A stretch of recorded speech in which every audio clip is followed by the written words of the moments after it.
ছাত্রলীগের কালো হাত ভেঙে দাও পুড়িয়ে দাও নারায়ে তাকবীর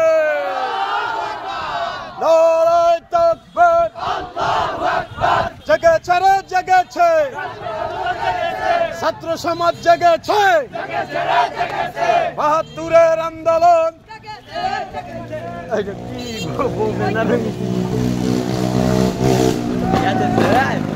শেখ হাসিনার চামড়া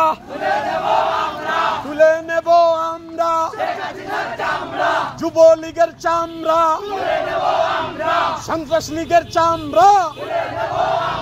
সিসি হাসিনা বাপের নামটাও রাখলি না লজ্জায় বাসি না বাপের নামটা রাখলি না তুমি কে আমি কে কে বলেছে স্বৈরাচার সরকার এরা ভুলে যায় হয় না তোমরা ভুলে যাও কা ভাই